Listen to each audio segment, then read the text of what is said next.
My life as a corkscrew. An Archimedes analogy.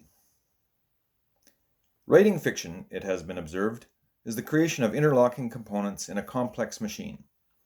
The author creates distinct characters, sets them in a particular place at a specific time, and forces them to deal with conflict. The ending is not always happy. Tom Robinson is found guilty. The windmills win. Godot remains unfound.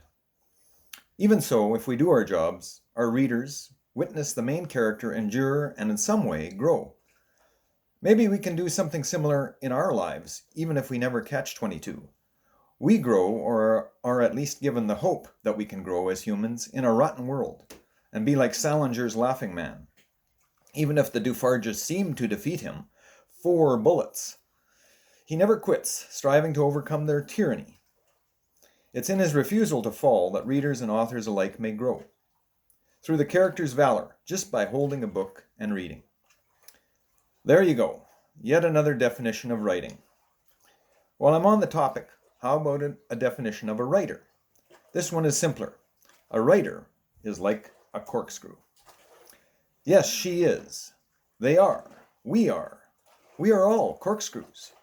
We are the kind of mechanical corkscrew with the knurled spine, the pigtail drill, the cog gears connected to Jane Fonda's slender arms that depress like angel wings to lift corks effortlessly, via leverage, out of the Nick Adams grip of the bottleneck. As writers, we create interlocking components in a compound machine. It is surely complex, too. But to write, I feel as though we are unfairly required to deal with the compound aspect of the activity first, before we even tackle the immense complexity. The compound features of writing are, but should not be, 1. Creation, the piercing of the cork. 2. Sales and marketing, the removal of the cork from the bottleneck. The dichotomous eagle. Could an eagle fly if it had to manage such fundamentally opposed functions?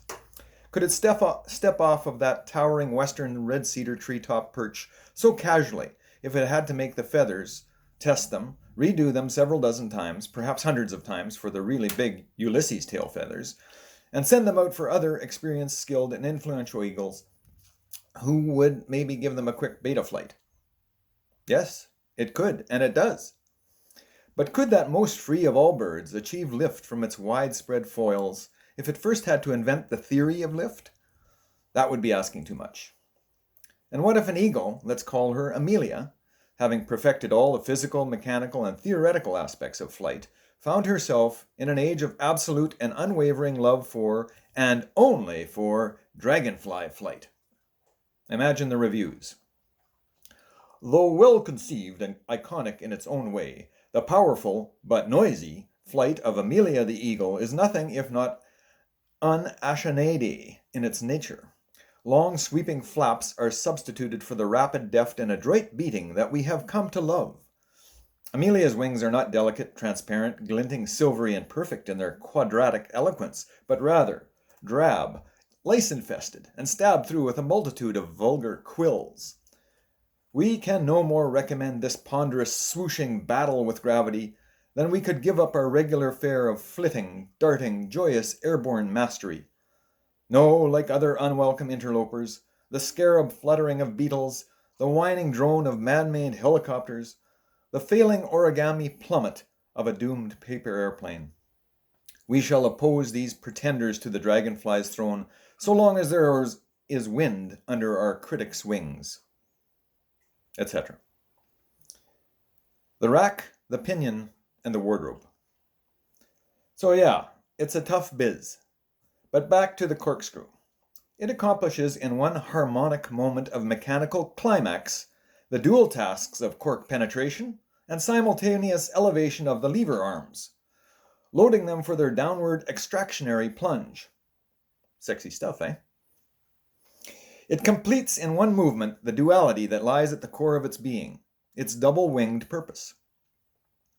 Can a writer be fairly expected to do this too? I say no. I say one distracts and maybe even defiles the other. I have been both. I've been a glib marketer, hawking products slippery as wonder oil from the back of a virtual covered wagon.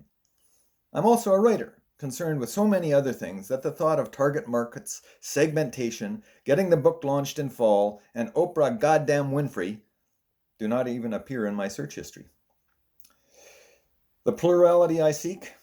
I am striving only to do what Flannery O'Connor has told us to do as writers, to make an ending both impossible and inevitable. But how? If I am but a mere corkscrew, a helix, a waiter's friend, a wine key, a worm of steel, a cork-piercing wick, an 1882 patent from the twisted imagination of the great Carl F.A. Winke. How can I achieve Flannery's imperative? How can I possibly make infinity meet my characters at the corner of Destiny and Barkman Avenue? How can I reach these heights if I am busy writing clever bios, blurbs, and pumping out gratuitous commentary on Twitter 24/7? How indeed, comrades, how indeed? In my case, having for decades yanked and tugged on the vintner's ramrodded cork too often in my previous salesy life, I believe I will choose one thing to focus on, and only one.